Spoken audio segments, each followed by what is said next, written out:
Dear Lady Love TV.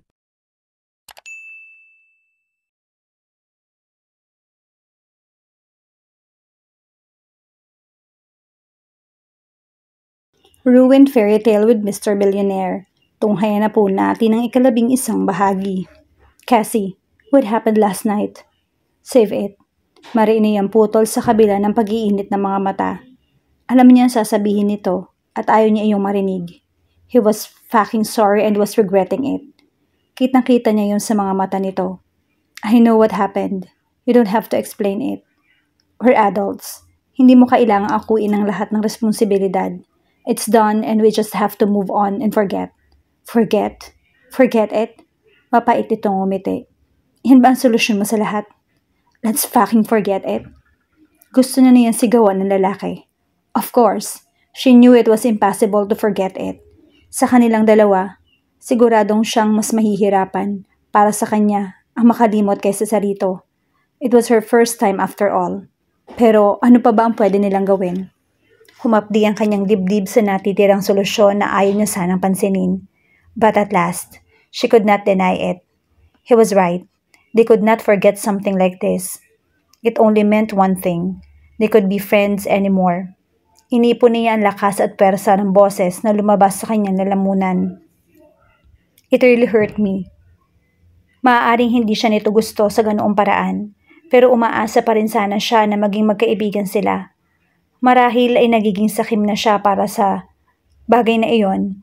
And you're right, we can forget about it. So we have to stop seeing each other now. The anger that suddenly crept into his features made her draw back. Hinila siya nito palapit. What are you talking about? Napakakalmado ng tinig nito na hindi niya maiwasan ng matakot. Pero nanatiling nakataas ang kanyang noo sa harap ng matiim nitong titig. From now on, I don't want to see you and I don't want to. Pinutol nito ang kanyang mga salita nang marahas nitong halik. She tried to fight it but he was too strong. He held her firmly by her nape as his mouth relentlessly plundered hers. Ayaw man niya, hindi niya mapigilan ang katawan sa pagtugon dito. She felt her body melting under the heat of his kiss. Their tongues mated and he groaned. He tipped her head back and kissed her harder. Her lips were swollen and tingling when he released them. Do you know what happened last night, Cassie? Sinubukan niya magsalita, pero hindi niya magawa. Hinihingal siya at nahihilo dahil sa halik nito. We had unprotected sex. You know the possible consequences of that. Tila iyon malamig na tubig na binuhos sa kanya. Sex, that was all it was to him. Napalipad bukas ang kanyang mga mata at napatitig dito. He smiled grimly. Not seeing each other is out of the question now. Sa tingin mo ba, pwede nating baliwalain ang posibilidad na? Marahas niya itong itinulak. Ramdam niya muli ang pag-init ng mga mata. She glared at the man sitting in front of her. She was not going to hear it. Nakikita na niya kung saan mapupunta ang usapan nila. This bastard would probably offer marriage if she never became pregnant because of last night. Mapait siyang umiling. I'm going home. Hindi mo pwedeng takbuhan to. I don't want to talk about this right now. Mabilis siyang tumayo pero muli siyang pinigilan ng binata. His cold eyes bore angrily into hers. She glared back at him with all the venom she could muster. Let's be adults here and talk about this properly. I agree. Let's be adults and I hope as a rational adult, you can see that I'm not emotionally fit to talk about this right now. I want to be alone right now. Hindi ko to tatakbuhan, pero hindi ko to kayang pag-usapan ngayon. Now, let go of me. Hindi niya na ito hinayaang sumagot pa. Mariin niyang hinawakan ng kumot at mabilis na bumangon mula sa kama at tumakbo pa banyo. Wala silang imikan pabalik sa hotel. Matapos maligo ay masiglang nagpaalam si Cassie sa mga bata at kina Mama Helen. Tinanong ng mga ito kung kailan siya babalik, pero hindi siya agad nakasagot. Napamahal na sa kanya ang mga ito. Pero alam niya hindi makabubuting makipag-ugnayan pa siya sa mga taong malapit kay Rafi. Sa huli, sinabi niya na susubukan niya pero hindi niya sigurado. Malungkot ang mga ito pero hindi ipinahalata sa kanya. It pained her. They were so good to her and she really liked being with them. She wished she could continue seeing them. Matigas ang ekspresyon sa mukha ng binata nang harapin niya ito. Narinig nito ang pag-uusap nila ni na Mama Helen. Hindi niya ito pinansin. Nang makarating sila sa La Soledad at maipark ito ng sasakyan, agad niyang tinanggal ang seatbelt at hinagilap ang handle ng pinto. Pero maagap siyang hinawakan ng binata sa braso. "When are we going to talk about this?" His voice was tightly controlled. Tiim labing ipinilit niya ang sariling harapin ito. Lalong naging prominente ang matigas na mga anggulo ng mukha nito dahil sa pagtitiimbagang nito. Kitang-kita niya na pinipigil nitong maging emosyonal. She forced the words through her dry throat. "If I get pregnant, I will tell you. In the meantime, let's stay away from each other." "So that is it?" Tila napigtas na ang pasensya nito. Pinigil niya ang pag-init ng mga mata. Ano ba talaga ang gusto ng taong to sa kanya? "Yes, ganun nga. Everything about this engagement was stupid. This 2-week trial was stupid. I'm sorry for wasting both of our time. Go back to your life before you met me, Rafi. Because I just want to go back to mine. I don't want anything to do with you anymore." Raw pain flashed in his eyes but it was gone before she could fully see it. Payak itong tumango. "But you can cancel the engagement. Not right now. We have to wait at least 3 weeks to find out if you're pregnant. Let's talk after that." Tila yun punyal sa kanyang dibdib pero hindi niya pinansin. That was all he really cared about. "I'm going to cancel it now. Even if I become pregnant, marriage is not the only solution here." Sa pagkakataong to, purong galit ang nakita niya sa mga mata ng binata. "What are you talking about? We don't have to get married even if I become pregnant and raise my child without a father?"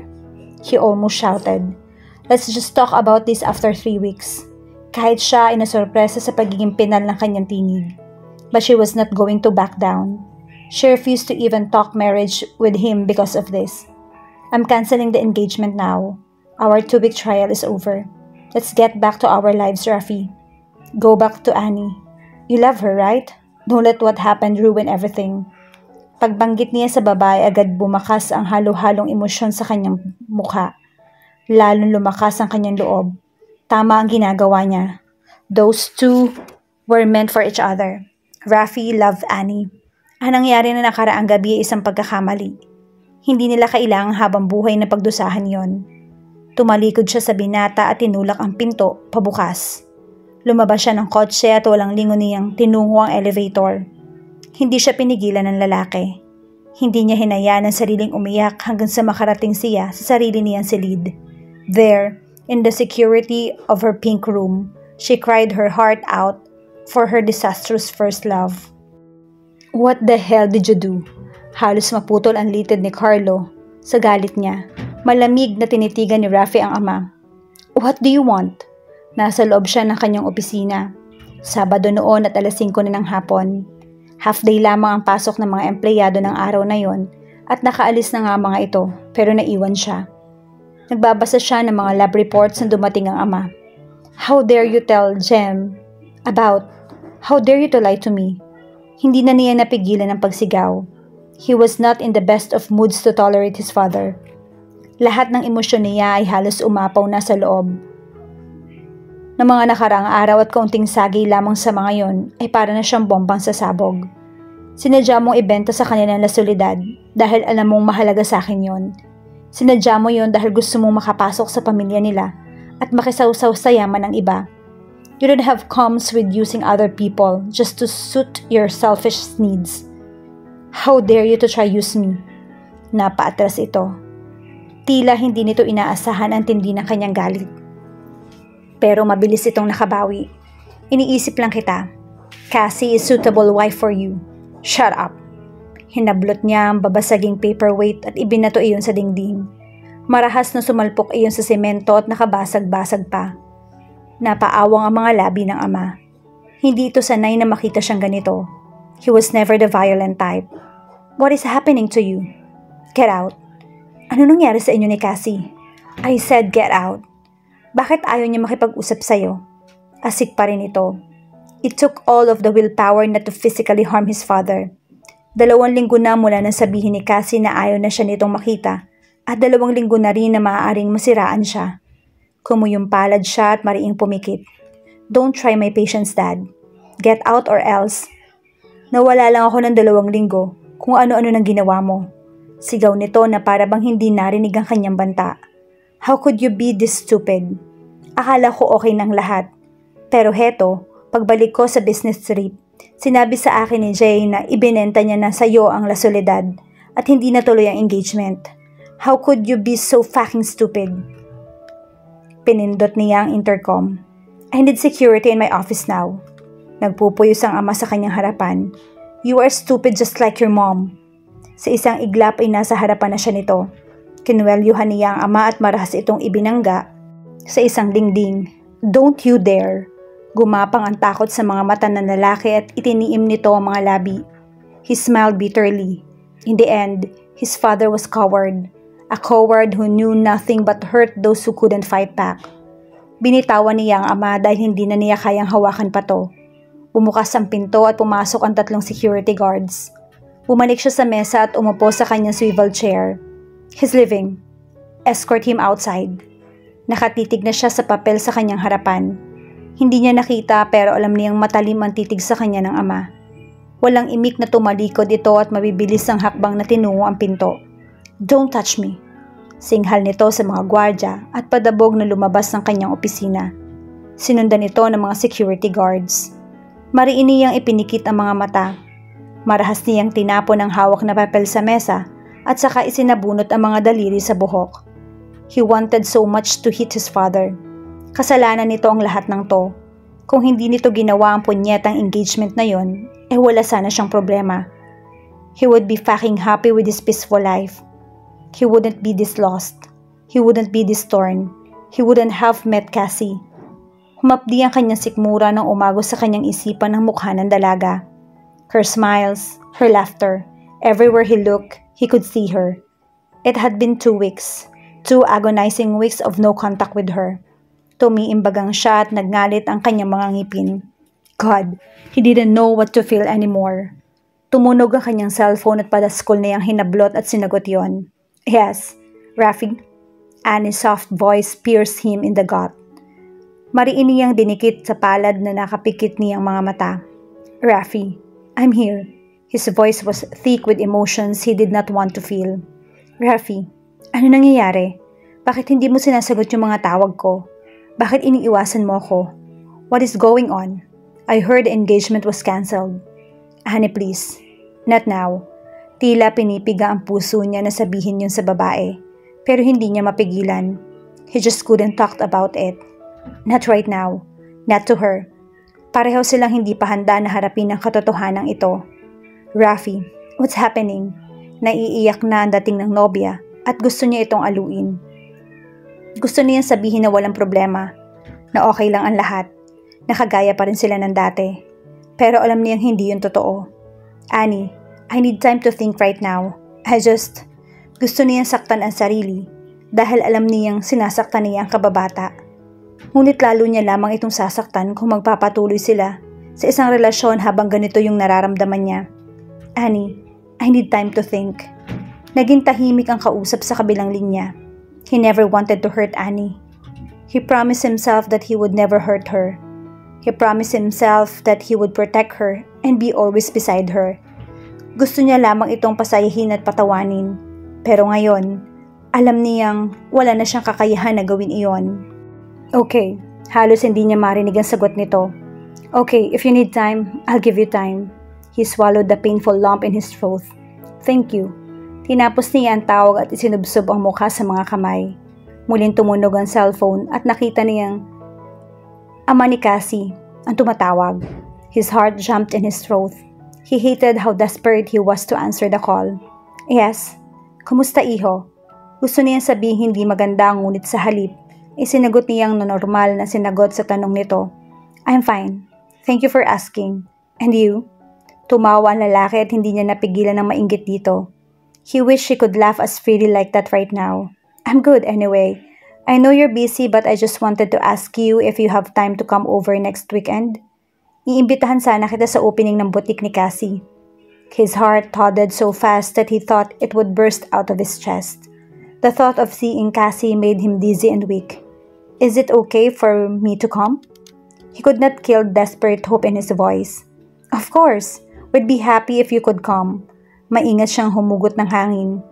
Cassie already canceled the engagement at hindi pa rin ito tumatawag sa kanya tungkol sa lagay nito. He could only assume it meant that she was not with the child. At ibig sabihin din nun ay wala itong balak na makita o makausap siya. It made everything inside him hurt. I'll go. Thank you for inviting me. Good. I don't know what happened between you and Cassie, but I hope you can patch it up. Hindi sa pagtutulakan ko kayong dalawa, iho. I just thought it would be a shame if you'd stop being friends for some silly reasons. Pagpasensyahan mo na rin yung anak ko. Medyo matigas yung ulo nun at padalos-dalos din. She's just a little impulsive sometimes. Pumikit siya at sumandal sa backrest ng kinauupuan. Hindi siya makasagot sa lalaki. Kung malalaman nito ang totoong dahilan kung bakit hindi na sila nag-uusap ng unikaihan nito, sigurado siyang ipapasalvage siya nito o marahil ay tututukan siya nito ng baril at hihilahin sa altar para pakasalan si Cassie.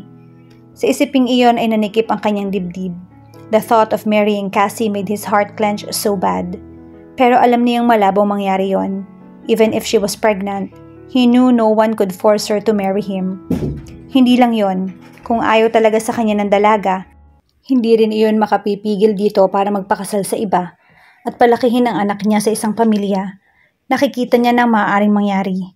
She would fall in love and marry some bastard, and that bastard would be father to his child, and the three of them would live happily ever after.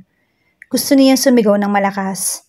The thought of Cassie marrying another man and building a family with somebody else made him physically sick. O siya, I know you're busy. I'll see you at the opening. Halos hindi niya marinig ang boses ng ama. He painfully swallowed and forced his voice out. Yes, thank you. Ruined Fairy Tale with Mr. Billionaire. Tunghayan na po natin ang 12 bahagi. See you then. Iyon lang at tinapos na nito ang tawag. Muli, pumikit siya at mariing sinuklay ang daliri sa buhok. Nagmulat siya at tumitig sa kawalan. He was going to see her again. At kahit ano ang gawin niya, hindi niya mapatay ang pag-usbong ng kung anong pag-asa sa kanyang dibdib. She was even more beautiful than he remembered. Pakiramdam ni Rafi ay ngayon lang talaga siya nakahinga matapos ang 3 linggo.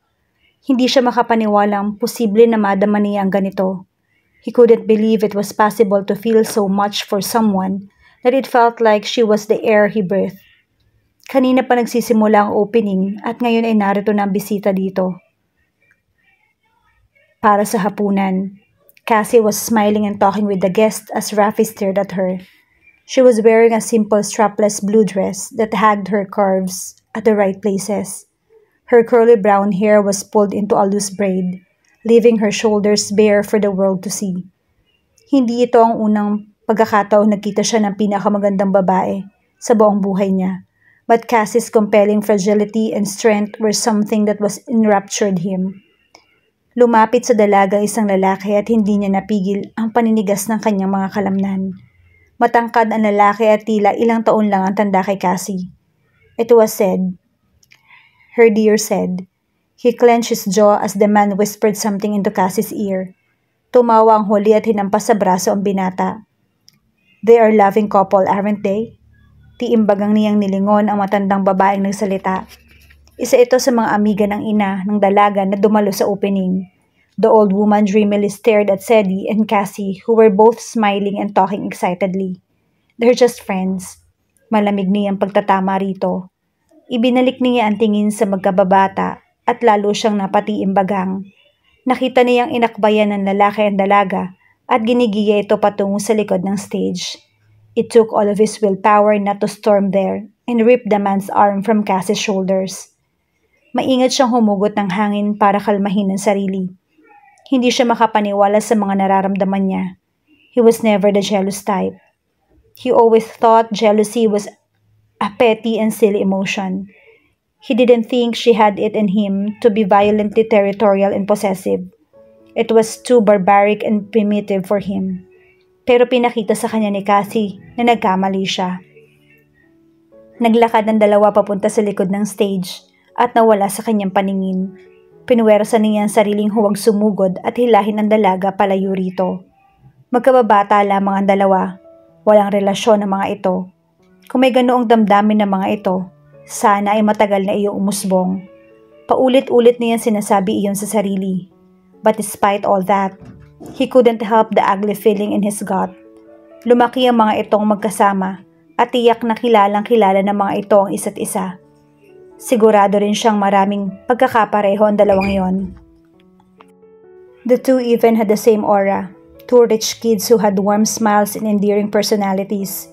He felt old, boring, and stiff compared to those two. Pumikit siya at pilitin na boy ang mapapait na damdaming lumulukob sa kanya. Namatay ang ilaw sa buong hall at bumukas ang spotlight sa entablado. Pinukaw noon ang kanyang pag-iisip at pinersa siyang ituon ang atensyon doon. Si Sed ang nasa entablado hawak ang isang mikropono.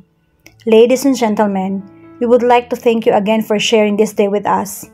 As you all know, ang 80% ng proceeds ng Cassie's Boutique ay mapupunta sa isang scholarship foundation para sa mga bata ng payatas. At bilang pasasalamat namin at ang mga bata, naghahanda kami ng isang dance number. Tumawa silang lahat. He was sure this was Cassie's idea. She really did love to dance. Without further ado, here are Cassie and the kids. Nagpalakpakan ng mga bisita at lumabas sa likod ng kortina si Cassie at 10 mga bata. Pumailan lang ang tugtog ng moves like jogger at nagsimulang sumayaw ang mga ito. Sabay-sabay ang mga ito at halatang matagal nang inensayo para roon. Naghiyawan ng mga bisita at nagpalakpakan. Cassie laughed and smiled with the kids as they danced. He felt a dizzying heat flooding his chest as he stared at her and the kids. It's a great idea, isn't it? Muli niyang narinig ang matandang babaeng nagkomento sa kanyang tabi. Sa pagkakataong iyon ay agad siyang sumang-ayon. It is. 80% that is practically giving everything away. I admire it. Pero hindi yun pwedeng gawin ng lahat. Mabuti na lang at mayaman siya at pwede niyang gawin ng mga ganyang bagay dahil madali naman sa kanyang lahat. Dapat ay nagalit siya sa napaka-insensitive na komento ng matandang babae. Pero natagpuan niya ang sariling mapangunawang umiti sa matanda. Napakadaling isipin ng mga bagay na sinabi nito tungkol sa dalaga. Kahit siya ay iyon din ang inakala noong una. You're wrong, madam. Cassie never had anything easy. Muli niyang binalik ang tingin sa dalagang nakangiting sumasayaw. Tila naglalabas ito ng sarili nitong liwanag habang umiindak. She looked so happy and so beautiful. Muli siyang napuno ng matitinding emosyon sa dibdib habang nakatitig sa dalaga. The next words flew out of his mouth freely. Cassie never had anything easy. She had to work hard for everything. Hindi pa siya ipinapanganak, lumalaban na siya. Akala ng mga doctors, hindi niya mailalabas ng maayos ng mami niya. Nang nailabas siya, akala ng mga ito hindi na siya makakaabot ng unang kaarawan niya. They even thought she would never be able to walk and breathe properly without any apparatus. But look at her now. She fought hard and longed to get that smile. She worked hard and longed to be able to dance like that. Kahit sa maliliit na bagay, ginagawa niya ang lahat at pinagpapaguran niya.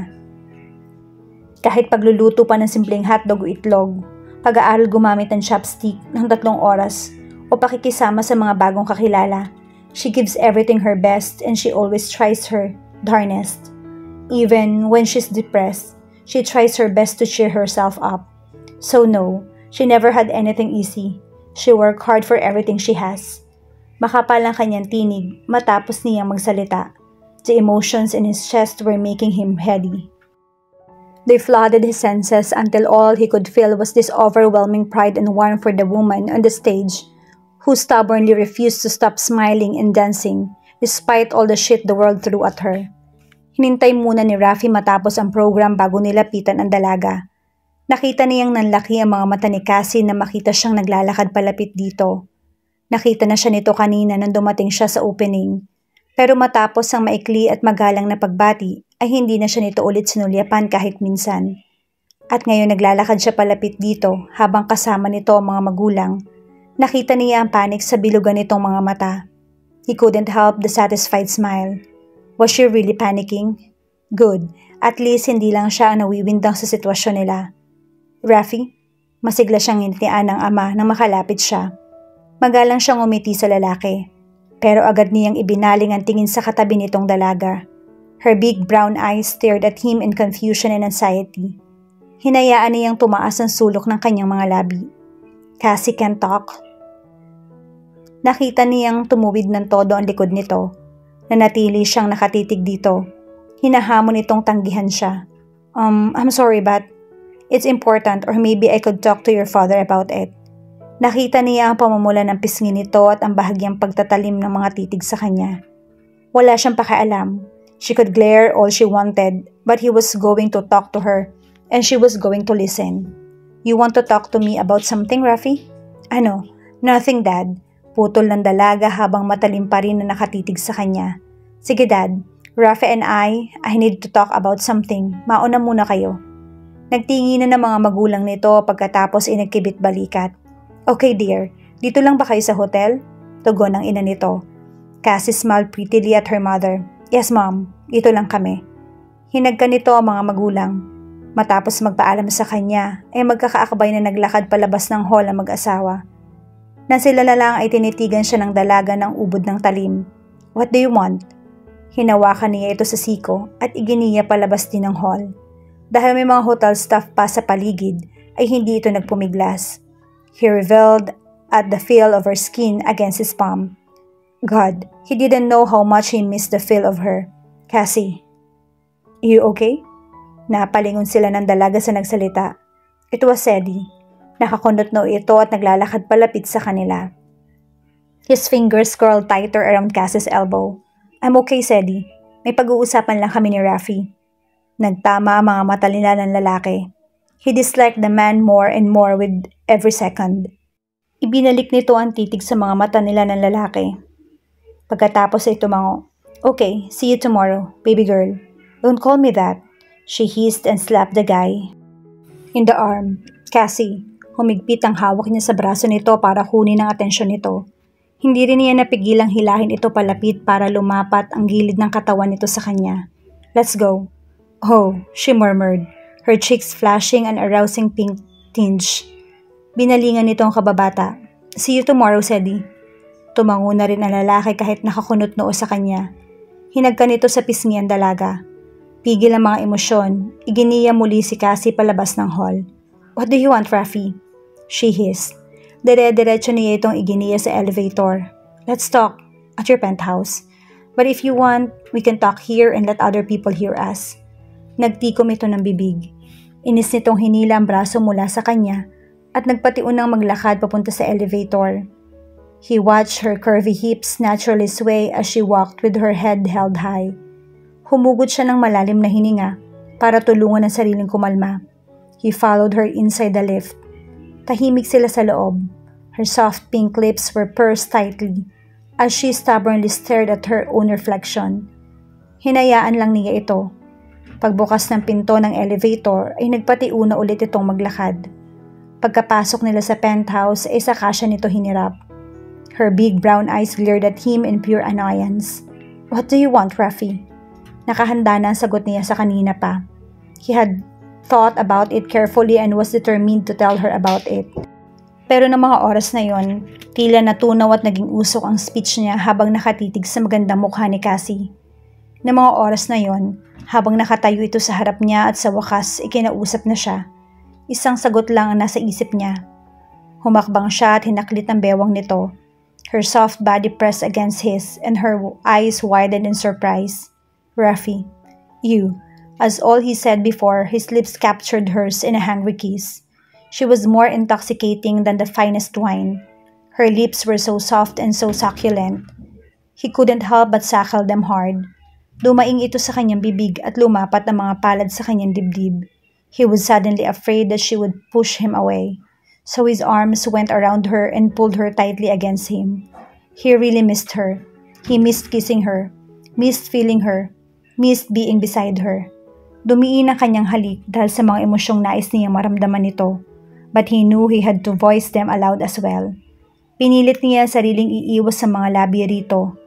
Habol ang hiningang nagmulat siya at tumitig sa dalaga. Nakapikit at hinihingal din.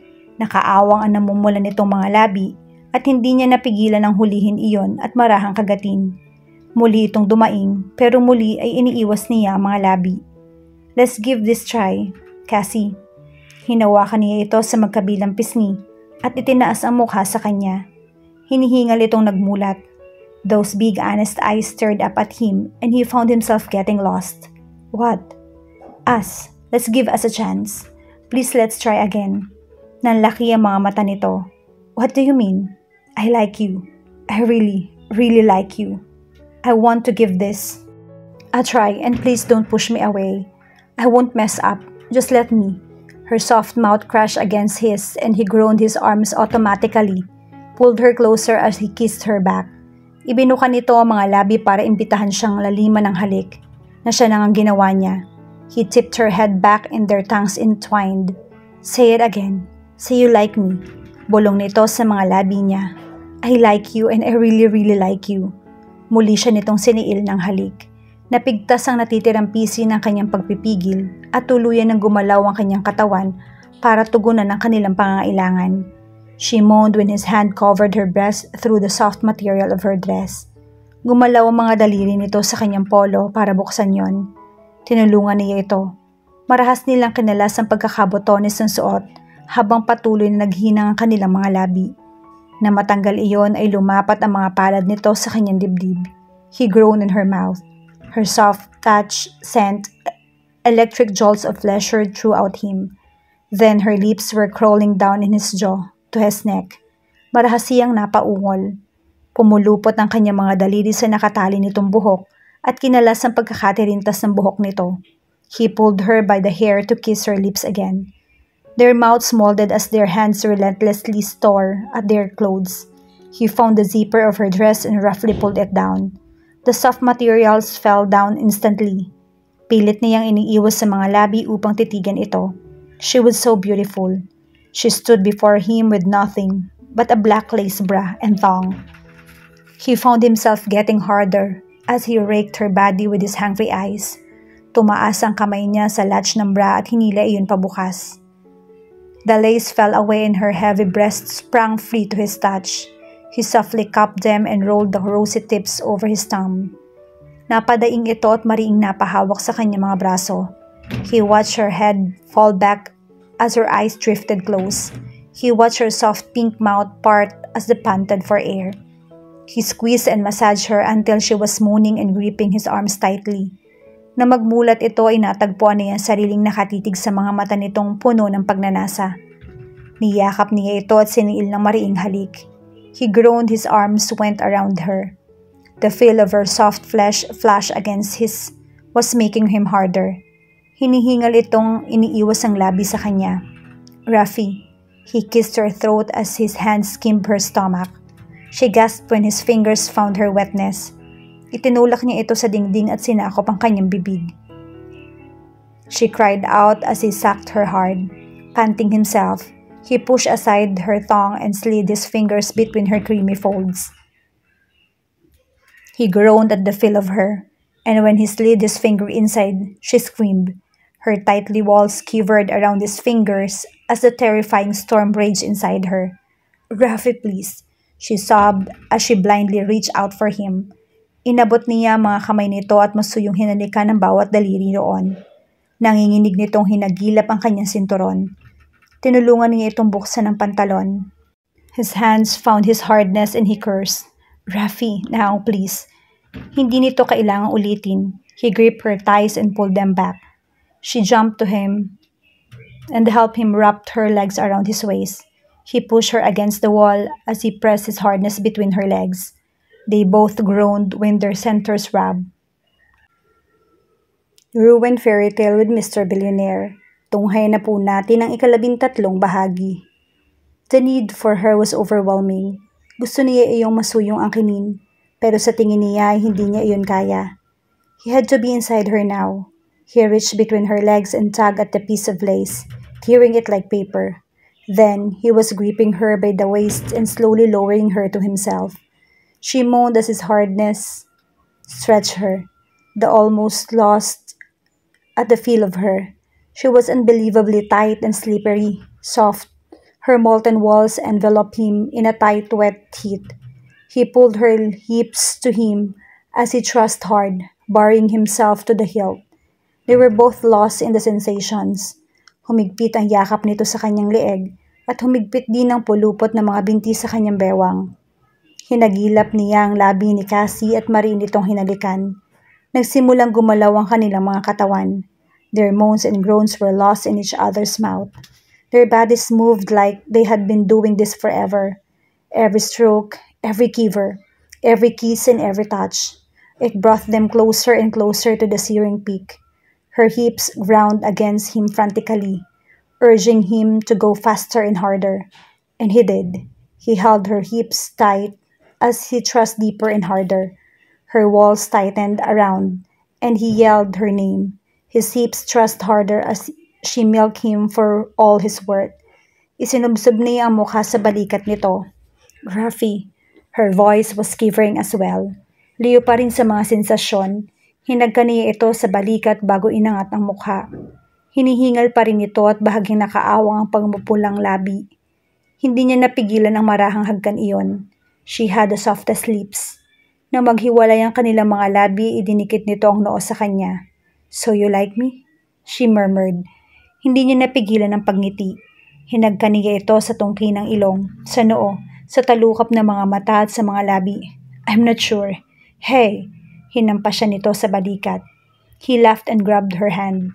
Hinagka niya ito sa palad. Nakangiti nitong isinubsob ang mukha sa kanyang leeg, but she gasped when she felt him harden inside her again. Namumula-mula mga pisngi at nanlalaki ang mga mata nitong napatitig sa kanya. His lustful eyes just stared back at her. Isang piliyang ngiti ang sumilay sa mga labi nito. Sinagot niya iyon ng mariing halik. They barely made it to the bed. May sumisigaw, may umiiyak, may nagbabasag na mga kung ano-ano, may humahampas sa kung ano. She wanted it to stop, wanted somebody to make it stop. But no one was there and he was too weak to stop it. Nagpatuloy ang mga iyak at sigaw. Rafi! Rafi! Marahas na nagmulat ng mga mata ang binata. Madilim ang paligid at may babaeng umiiyak. Sa loob ng ilang sandali, napuno siya ng takot at akala niya ay nananaginip pa rin siya. Akala niya ay naroon pa rin siya. Nagkukulong pa rin ang kanyang madilim na silid habang naririnig niya ang pagsigaw at pag-iyak ng ina. Rafi! Rafi! Naramdaman niya ang mainit na pagyakap sa kanya ng kung sino. It's okay. I'm here. It's okay. Mariin niyang pinikit ang mga mata at niyakap si Cassie. Patuloy ito sa paghikbi habang hinahaplos ang kanyang buhok. Marahan siyang dinuduyan nito upang itaboy ang kanyang mga bangungot. Inangat niya ang mukha at tinitigan ng dalaga. Mula sa liwanag ng lampshade, nakita niyang namamaga at namumula mga mata nito sa sobrang pag-iyak. Sa kabila ng lahat, hindi niya napigilan ang pagngiti. Cassie, you're supposed to stop me from crying and screaming. Bakit ikaw ang umiiyak? I don't know what to do. She sobbed. You were having a nightmare and you were asking someone to stop it. Hindi ko naman alam kung paano yun patitigilin. She cried hysterically. Hindi niya napigilan ng matawa. Naningkit ang namumula nitong mga mata at hinampas siya. I'm serious, she cried out. How dare you laugh at me? Nakangiti niyang hinagilap ang mga kamay nito at sinubsob ang mukha nito sa kanyang dibdib. I'm sorry. I know you're serious. Whatever, she continued crying against his chest as she wrapped her arms around his neck. Hinahalikan niya ang mga noo nito at marahan siyang umiti. Bahagya pa rin itong umiiyak sa kanyang dibdib. Ang luha nito ay bumabasa sa kanyang balat na tila ba gusto nitong hugasan ng mga natitirang takot na dala ng kanyang panaginip. His throat tightened as she cried for him. Ipinikit niya ang mga mata at nilibing ang mukha sa leeg ng dalaga. Magmula pa noon, siya na ang laging umaalos sa mga taong binabangungot sa buhay niya. Ang mga bata at kasamahan sa lasalidad ng mama niya, si Annie, siya ang laging gumigising sa mga ito, ay yumayakap at nagpapatahan. He always had to be strong one. Hindi niya maaaring alalahanin ang mga takot niya dahil lagi siyang may inaalalang iba, may inuunang iba. He held Cassie's arms tightly. No one had ever cried for him. No one had ever ran their fingers through his hair and held him tight as his nightmares consumed him. Siya ang umaalos sa mga bangungot at takot ng iba. Pero kahit minsan walang gumising sa kanya mula sa sarili niyang mga bangungot, he hugged this very first person who ever tried to wake and soothe him from the monsters and demons that haunted him. Do you think they'd be glad to see me? Hindi maiwasan ni Cassie ang kaba sa boses. Hindi rin niya maiwasang kagati ng labi sa pag-aalala. Stop that. Hinawakan ni Rafi ang kanyang pang-ibabang labi at bahagyang pinisil iyon. You're going to cut her lip. Saway ng nobyo. Bumaba ang mukha nito at marahan siyang hinagkan sa mga labi. Automatikong pumikit ng kanyang mga mata at pumalupot dito ang mga braso. Hinihingal siya at hilo nang pakawalan nito ang bibig niya. They'd be happy to see you. Come on. Lumabas ito ng kotse at tumakbo sa side niya para pagbuksan siya.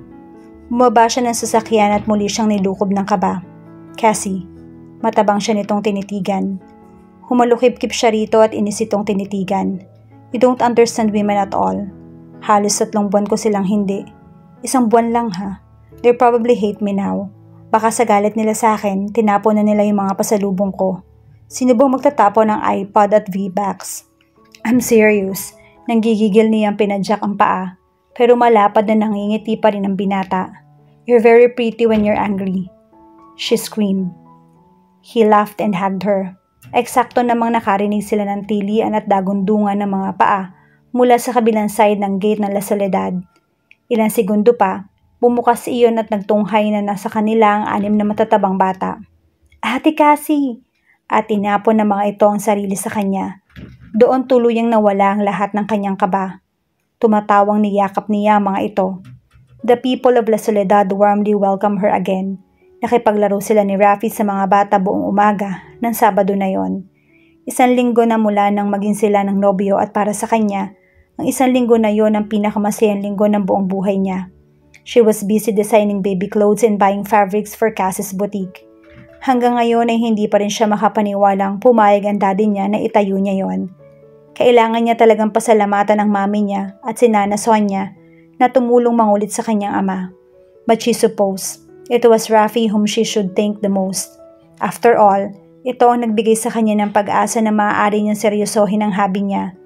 Tinutulungan siya ni Nana Sonia at Sedi sa boutique at malaki ang pasasalamat niya sa mga ito. She was so happy to find something that she could somehow call her own. And of course, there was Rafi.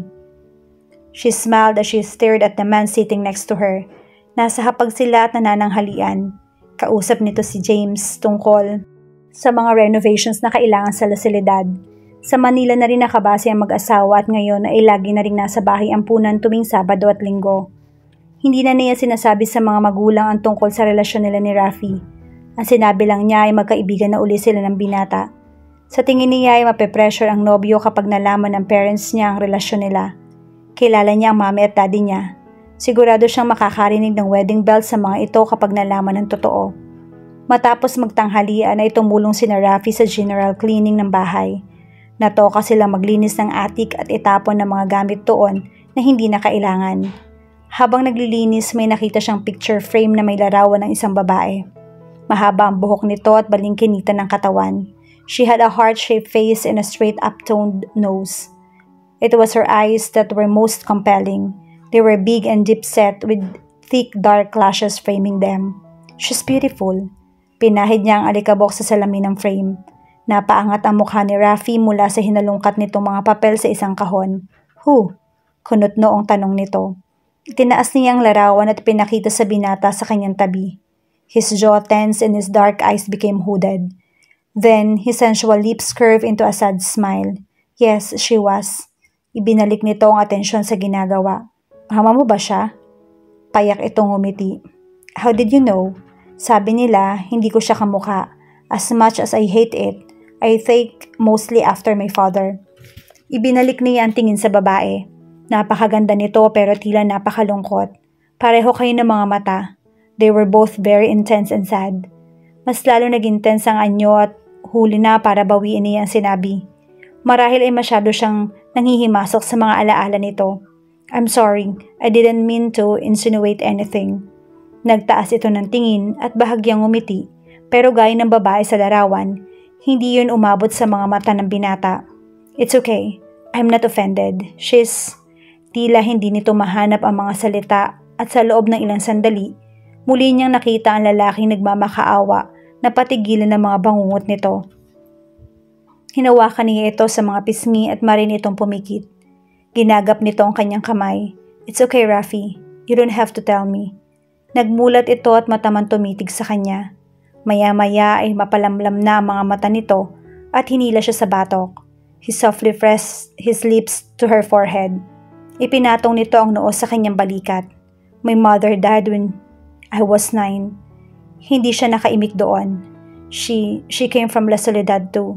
Kagaya ng mga bata dito, inabuso rin si mama ng totoong pamilya niya. Napunta siya rito nung 16 siya.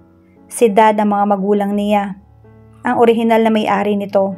Kaya si dad ay laging andito din noon. They had a relationship and they had me. And tila may bumara sa lalamunan ng kaharap at pakiramdam niya ay nahihirapan itong ipagpatuloy ang susunod nitong sasabihin. Dad was forced to marry mom. Relihiyoso ang mga magulang ni dad at pinilit nilang panagutan ng tatay ko yung nangyari kay mama. Si dad, he resented it. He resented mom especially. He never loved her but he was stuck with her. By now his voice was trembling. Mariin na rin ang yakap nito sa kanya na tila ba nais itong humiram ng lakas sa kanya. He beat her every fucking day. Iniiwasan niya ang mukha ni mama para hindi makita ng iba, pero sa katawan nito, naramdaman niya ang pag-iinit ng mga mata para sa masakit na alaala ng binata. Kahit kailan hindi gumaling ang mga pasa niya, laging may bago, lagi siyang may sugat. Iyong mga magulang ni dad, alam nila ang nangyayari pero hindi nila pinansin. They were hypocritical people who valued their name so much that they wouldn't allow a scandal to taint it. And it was fucking ironic. Tumutulong kami ni mama sa home na to sa mga batang inaabuso, pero kay mama walang kayang tumulong sa kanya. Ayaw niyang umiyak pero hindi niya mapigilan. Hindi niya lubos maisip kung gaano kasakit yon kung sa kanya talaga nangyari yon. Kung siya mismo ang nasa sitwasyon ng nobyo. Nobody stopped it. Nobody saved her. I couldn't save her. I couldn't stop it. So, natakot siya sa susunod nitong sasabihin. So she decided to stop it herself. She killed herself. She cried out and shook her head. No, she shouldn't. Tagak itong tumawa at marahang kumala sa kanya. Nakita niya ang kapaitan sa mga mata nito. Can you blame her? Isipin mo kung ikaw ang nasa ganong sitwasyon at lahat ng takbuhan mo walang magawa para tulungan ka. Maimpluwensya ang mga magulang ng tatay ko, pati mga police at social workers na papatahimik nila. Could you imagine waking up every day being subjected to all forms of abuse? I will not burden you with the details but rest assured, she's in hell with my father. Patuloy sa pagtulo ang kanyang luha. Ramdam niya ang paghihirap ng nanay nito. Hindi niya hihilingin mangyari kahit sa pinakamasamang tao nangyari rito. Pero hindi pa rin niya matanggap ang ginawa nito. But she shouldn't have ended it that way. She shouldn't have left you that way. It's the cruelest thing to do to a child. No child should be made to experience that. Nakita niyang nilabanan ni Rafi ang sarili nitong mga emosyon. Mariin niya itong hinawakan sa mukha at pinwersa itong tumitig sa kanyang mga mata. His dark eyes bore into hers and she ached for the broken child who was still inside him. It was not your fault. It will never be your fault. I could not imagine the pain he went through, but a parent should never do that to their child. A parent should protect their child, not the other way around. It was not your fault, and it will never be your fault. Mariin itong pumikit at mahigpit siyang niyakap. Pinulupot niya ang mga braso sa nanginginig nitong bulto. I couldn't save her. I couldn't stop it. I couldn't. It was not your fault, and it was not your fault. Umiyak siya para sa mama nito at para sa sakit na nadarama ni Rafi. Pero higit sa lahat, umiyak siya para sa batang lalaki na hanggang ngayon ay naroon pa rin at nagkukulong sa bangungot na yon. Paulit-ulit pa rin umiiyak at humihingi ng tulong. We should tell your parents soon. Marahan ang boses ni Rafi mula sa kanyang ulunan. Isiniksik niya ang katawan sa gilid ng binata at otomatikong humigpit ang yakap nito sa kanya. They just made slow leisure love in his bed at La Soledad. Linggo yon at bukas ay aalis na sila sa nasabing bahay. Ihatid siya nito sa hotel at ito naman ay uuwi sa unit nito sa may Ortigas. We can't keep this secret for long. We're not even using protection. Infertility runs in my family. Nanigas ang katawan nito roon. Kinagat niya ang labi at dinikit ang noo sa balikat ng nobyo. We don't have to worry about unwanted pregnancy. I doubt if I could get pregnant that easily. So what are you trying to say? Ramdam niya ang pinipigil nitong galit. Marahas din ang anyo nito sa ilalim ng ilaw ng lampara. Na dahil malabo ang chance na mabuntis ka, wala nang dahilan para sabihin sa kanila ang tungkol sa atin. Yun ba ang sinasabi mo? Then what the hell are we, Cassie? Rafi. Marahan niya itong hinawakan sa pisngi. Pumikit ito at umiimbagang. He leaned to her touch and she felt him calm down. Shit, I'm sorry, Cassie. I didn't mean to shout. I was just... Marahan niya itong hinagkan sa labi. No, I'm so sorry. Iniyakap niya ang braso rito at muling isiniksik ang katawan dito. He pulled her closer instantly. Ruined Fairy Tale with Mr. Billionaire. Tunghayan na po natin ang 14 na bahagi. Kapag sinabi natin kina mami ang tungkol sa atin, baka parasahin kanila magpakasal sa akin. I don't want that. You don't have to force me. Natigilan siya at hindi nakagalaw. Hinawakan nito ang kanyang baba at inangat ng kanyang mukha. His dark eyes looked so warm and comforting underneath the pale light. Let's get married, Cassie. Nag-init ng kanyang mga mata at hindi na niya napigilan ng pag-iyak. If that's a joke, it's not funny. It's not a joke. You can take it back. I won't. I'll draw a contract. Pag umatras ka, idedemanda kita. His chiseled features suddenly turned predatory, and she suddenly felt like a trap prey. Good idea. Kapag umatras, idedemanda kita. Magaling ang mga lawyers ni Dad. Hindi ka makakatago. You would have to really marry me. Banta nito. Ngumisi ito at lalong inilapit ang labi sa kanyang bibig. Her breath hitched at her throat as his lips gently touched hers. Marami rin akong abogadong kaibigan. May 3 akong bar top notchers na barkada. Sa Harvard pa nagmasters yung 2. You'll never get out of the contract. You'll be tied to me for the rest of your life, Cassie. Halos hindi na siya makapag-isip dahil sa lapit nito. His fingers were lightly dancing across her inner thigh too. I come... Hindi mo sila pinapakilala sa akin. Are you ashamed of me? Nagawa niyang itanong. Lumapat ang labi nito sa kanya at marahang kinagat ang pang-ibabang labi niya. She moaned her body, responding to him despite her resistance. I don't want them to see you. I'd rather keep you to myself. And with that, his mouth hungrily captured hers. Tuluyan na siyang nadala sa halik nito. Her arms wound around his neck as she pulled him closer to her. Nagmamadaling ipinasok ni Rafi ang mga report sa kanyang file case. 5:00 na ng hapon nang kailangan niyang makaalis sa kanyang opisina. Kailangan pa niyang umuwi sa unit niya para makapaligo bago pumunta sa hotel. Her nervously ran his fingers through his hair. Ngayon nila napagkasunduan ni Cassie na ipaalam sa mga magulang nito ang relasyon nila. Kinakabahan siya sa magiging reaksyon ng mga ito, lalo na ang tatay ng dalaga. Hindi niya inaalis ang posibilidad na magagalit ang mga ito sa kanya. After all, he did refuse the original engagement. He checked his watch again. 5:40 na. Napamura siya at tinakbo ang pinto. Tinakbo rin niya ang elevator. 8:00 ang dinner niya kasama mga ito at gusto niyang dumating ng maaga. It might be too late but he wanted to make a good impression. Damn it. Habang naghihintay sa paghinto ng elevator ay nagring ang cellphone niya. Rafi, pick it up. Boses ni Cassie yon. It was his ringtone. Pinalitan nito ang ringtone niya nang marinig ang lumang call alert niya. Parang nakikita ito ng inabusong dolphin nang malamang ordinaryong call alert lang ang kanyang ringtone. Matapos noon, pinilit niya itong lagyan ng kung ano-anong ringtone ng kanyang cellphone. Umiiyak na bata, nagmumurang matanda. God, she was determined to humiliate him. Gusto niya magpamisa nang sa huli ay ang boses na lang nito ang ginamit. Nararamdaman niya ang pag-iinit ng dibdib sa alaala. He tried to look a horrified man when she was speaking all those stupid ringtones, but he knew he would have let her do anything with his cellphone if it would make her happy. He would give into anything she wanted if it would make her happy. Napailing siya sa sarili. He was so whipped. Dinukot niya ang phone sa bulsa para sagutin ang tawag, pero nanigas siya nang makita kung sino ang tumatawag. It was Annie. Pakiramdam niya ay may yelong gumagapang sa kanyang gulugod habang nakatitig siya sa screen ng cellphone. The phone kept on ringing and he was forced to answer it. Annie, you said you would never leave me. Tila may pumigas sa kanyang sikmura sa puno ng sakit na boses ng dating ng nobya. How could you do this to me? You said you wouldn't leave me. You promised you wouldn't. You said you would always be there for me. You said, tila nang hina ang babae at nawalan ito ng boses. Pagkatapos ay biglang naputol ang tawag. Nakaramdam siya ng panic. Annie! Pero putol na ang tawag. Fuck. Sinubukan niya ulit itong tawagan pero operator na yung sumasagot sa kanya. His body trembled in fear. Biglang bumaha sa kanyang isipan ang alaala ng isang madilim na kwarto, ang amoy ng dugong nakahalo sa tubig at ang katawan ng kanyang ina na nakalublob sa bathtub.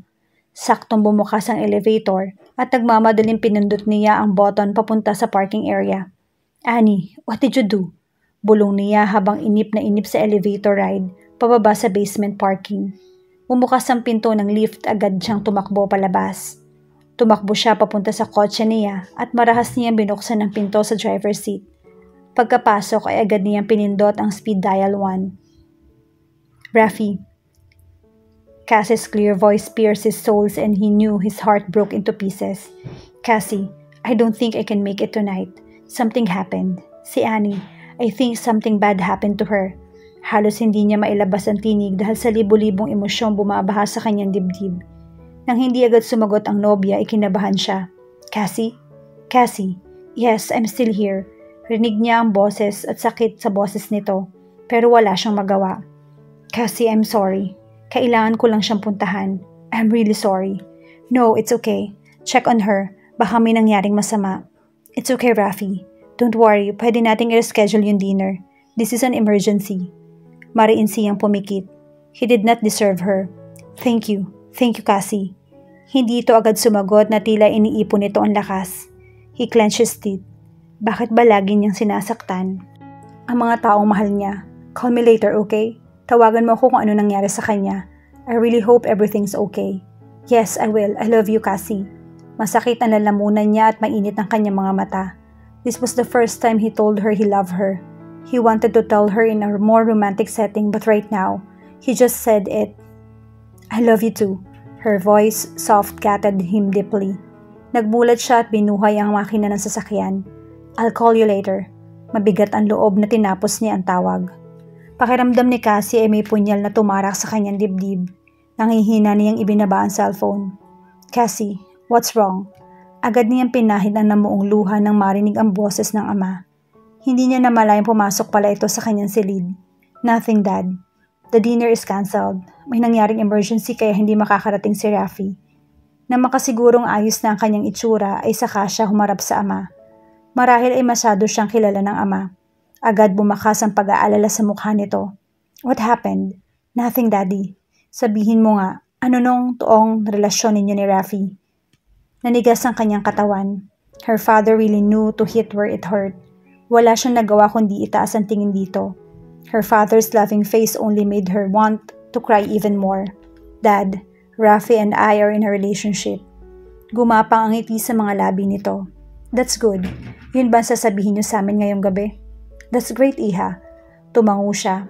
Pilit ninanais na mahawa sa kasiyahan nito. So ano nangyari? Bakit hindi siya makakarating? Muling nag-init ng kanyang mga mata. Pero pinigil niya. May nangyari kay Annie, yung kababata niya. It's an emergency and he had to go to her. Hindi niya mapigilan ang pait sa boses at gusto niyang sigawan ng sarili. How could she be so narrow-minded? Kaibigan ng nobyo si Annie bago ang lahat at ngayon ay kailangan ito ng kaibigan. Sigurado siyang seryoso ang nangyari para i-cancel ng binata ang dinner. Pero heto siya at parang isip bata na nagtatampo at nagagalit. What's wrong, child? Does this Annie bother you? Mabilis siyang umiling. Subalit, muling nakita ng kanyang mga mata ang kanyang pagsisinungaling. Iha, trust Rafi. Sigurado ako may mabigat na dahilan kung bakit kailangan niyang puntahan ng taong yon. Trust his feelings for you. Maprinsipyong tao si Rafi. Hindi yun papasok sa isang relasyon kung hindi totoo yung nararamdaman niya. After all, tinanggihan niya ang unang engagement niyo. Marahas na napaangat ang kanyang mukha.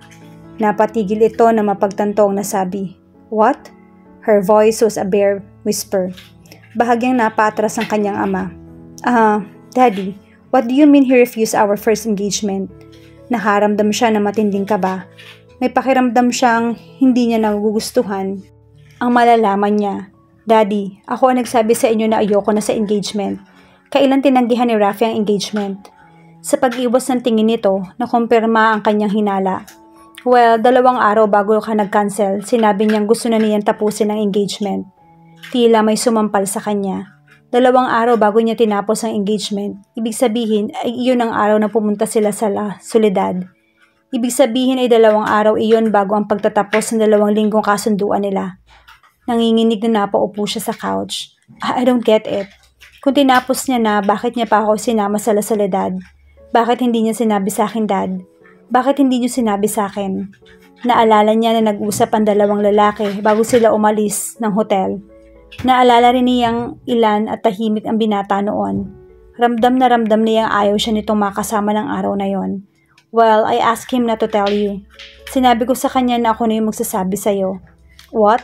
Her eyes were getting blurry with unshed tears. You asked him to stay with me? The guilt in her father's eyes made her want to sob hard. I asked him to continue being your friend. I just asked him to continue pretending to be your fiancé or for a while. Yun lang.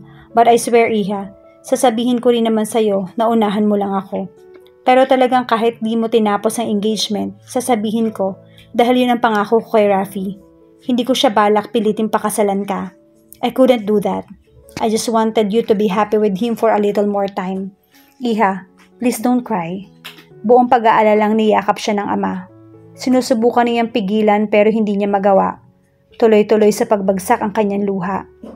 Nanginginig niyang tinutop ang bibig. Tinapos ng binata ang engagement bago ang 2 linggo.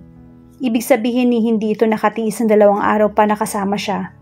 He really did not like her, but her father asked him, begged him to stay with her for more days. Kung hindi nakiusap yung daddy niya, iniwan na siya nito ng araw na yon. Kung hindi nakiusap yung tatay niya, hindi nangyari ang gabing yon. Hinawakan niya ang kanyang dibdib. Nananakit iyon. He wanted to leave her already. But that night happened, and it complicated everything else. Oh God, she could not stop her tears. Iha, please don't cry. That's all in the past. Is there anything else you're not telling me? Patuloy sa pagdaloy ang luhang tanong niya. Please, Dad, sabihin niyo ng lahat ngayon. May iba pa akong hindi nalalaman at hindi kayo nasasabi? Akala niya ay hindi na kayang sumakit pa ng dibdib niya, pero nagkamali siya. Na makita niya ang mukha ng ama, alam niyang may mas malala pa siyang nalalaman. Ang papa ni Rafi, binenta niya yung lupa ng La Soledad sa atin. Sinabi niya kay Rafi na gagawin nating shopping mall yon para pilitin ang anak niyang pumayag sa engagement. But don't worry, binenta ko na ulit kay Rafi ang lupa. We're not holding anything against him anymore. Muntik na siyang hindi makahinga sa pag-iyak. Now, everything made sense. Ngayon ay alam niya na kung bakit pumayag ang binata sa engagement samantalang kita niyang ayaw na ayaw nito sa kanya. Ngayon, alam niya na ang totoong dahilan kung bakit kinakailangan nito makipaghiwalay kay Annie. It was all because of his love for La Soledad, for the memory of his mother, and in the end, also for Annie. She sobbed harder. Anak, don't be like this. He chose you now. He wanted to stay with you. It was nothing to do with the past anymore. Lalo lamang siyang napahagulhol. Hindi yun totoo. Now she knew that the night never happened. He would never come back to her. He would have already left her. He must have felt so guilty because of that night. He knew how much she liked him. She practically begged, cried, and bled just to be with him. Alam niya kung gaano nito kamahal si Annie. Kitang-kita niya yon noong naroon sila sa La Soledad. Pero nang bumalik ito sa kanya, ay pinili niyang kalimutan na yon. Masyado siyang masaya nang bumalik si Rafi, ni hindi man lamang niya tinanong ang tungkol kay Annie. Dahil takot na siyang makita muli ang sakit sa mga mata nito sa tuwing binabanggit ang dating katipan. Takot siyang malaman na hindi talaga siya ang mahal nito, kundi si Annie. It's okay. Kahit anong mangyari, andito lang kami. We'll make everything okay. Patuloy siyang umiyak. Hindi totoo ang sinasabi ng ama. Alam niya sa mundong to, hindi nagiging maayos ang lahat ng bagay kahit gaano pa niya kagusto.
Ruined Fairy Tale with Mr. Billionaire. Tunghayan na po natin ang 15 bahagi.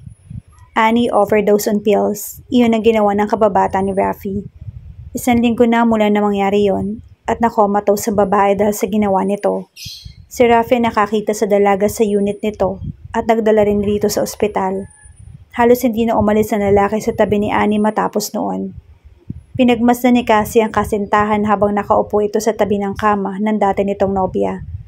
Mariing nakapikit ang binata at nakadampi ang mga labi sa kamay ni Annie. Her heart thudded painfully but for some reason, it didn't feel as bad as it used to. Marahil nasasanay na siya sa sakit. Nagtaas ang tingin si Rafi at nakita niya ang namumulang mga mata nito. Noon pinatunayan ng kanyang puso na nagkamali siya dahil muli naramdaman niya ang matinding hapdi habang nakatitig sa pagod na mga mata ng binata. Cassie, paos ang tinig nito. Halatang pagod at hindi nakatulog ng maayos. Tumayo ito at lumapit sa kanya. She took in his distressed state and her heart broke. A little more. His dark eyes were lined with worry and exhaustion. Nabawasan din ang timbang nito. His masculine features looked more angular and severe, and she wanted nothing more but to run to him and hold him tightly until all the pain went away. Malungkot ang ngiti na pumasok siya sa loob ng silid. Rafi hugged her and buried his face on her shoulder. His familiar masculine scent enveloped her, and for one moment, she allowed herself to believe that everything would be fine. She woke up last night. The doctor said her vitals are stable and there's nothing to worry about now. Tumango siya. You should go home. Halos isang linggo ka nang hindi nakakatulog ng maayos. Malamiya ang boses niya at napansin agad iyon ng binata. Mabilis siyang ngumiti para pagtakpan yon. Go, Rafi. Ako na muna magbabantay. Isa pa darating naman si na Mama Helen mamaya. Kaya may papalit din agad sa akin. Don't worry, hindi ako mapapagod. She injected all the cheerfulness she could muster in her voice. But his eyes bored into her intensely, as if he was looking inside her soul to find out what was wrong. Mabilis niya itong hinagkan sa labi para tanggalin doon ang isip nito, and she succeeded. His soft mouth opened beneath hers and allowed her access. Pinulupot niya ang mga braso sa leeg nito at niyakap ito ng mas mahigpit. He groaned in her mouth, his fingers weaving into her hair and gripping her head back to kiss her deeper. His taste overflowed in her tongue, and she forced herself not to cry. Siya ang pumutol ng halik. Go, wika niya. Get some rest. I'll be okay and I'll call you if something important comes up. Iminulat nito ang mga mata at pinilit niya ang sariling maging matatag sa ilalim ng matiim nitong titig. Sa huli, pumikit ito at hinagkan siya sa noo na tila ba ginugupo na ito ng pagod. Thank you, Cassie. You don't know how grateful I am for everything. His raw voice squeezed her soul. Hindi niya pinansin ang paninikip na lalamunan at dinampian ito muli ng halik sa labi. Drive safely, okay? Tumango ito at muli siyang hinagkan sa noo. Lumabas na ito ng silid ni Annie. Nang makaalis ang binata, nanginginig niyang pinagmasdan ng babae sa kanyang harapan. At tila ba na nadya ang tadhana. Marahang nagbukas sa mga mata nito. Rafi, pinilit niya ang sariling umupo sa tabi ng kama ng babae. Umalis lang siya sandali, babalik din siya mamaya. Tuluyang bumukas sa mga mata nito at nanlaki ang mga matang tumitig sa kanya. Gumapang ang muhi roon. What are you doing here? Get out! Get out! Dapat ay natakot siya. Dapat ay napatayo siya. Pero naramdaman lamang niya ang magkahalong pagod, lungkot at puot para sa babaeng ito na nagtangkang kunin ang buhay nito. I hate you. Kasalanan mo ang lahat ng to.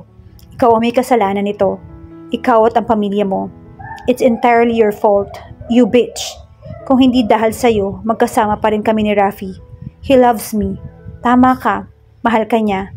Kahit siya ay nagulat sa pagiging kalmado ng kanyang tinig, na natiling puno ng muhi ang titig ng kababata ni Rafi. Malungkot siyang umiti at sandaling pumikit. Ayaw niyang aminin, pero alam niyang totoo ang sinabi nito. Rafi loved this woman. There was no doubt about it. She saw how desperate he was, how utterly afraid he was. Halos hindi ito makahinga habang walang malay si Annie. Mahal ka niya. Marahan niyang pinahid ang luha. He couldn't even eat right when you were unconscious. He couldn't even leave you for more than a couple of minutes. Hindi niya binitawan ang kamay mo nitong isang buong linggo. He's so worried about you. You're so important to him. Kinagat niya ang labi na magsimula muling tumulo ang kanyang luha. You know that. But if you still tried to kill yourself, you knew his mother committed suicide. You knew what it did to him. You knew that he could not forgive himself for his mother's death. At gusto mo ring ulitin ang sakit na yon. How could you do that to him? How could you do that when you know that he loves you so much? He loves you so damn much. Patuloy sa pagbagsak ang luha ng walang pigil. Umiyak na rin si Annie.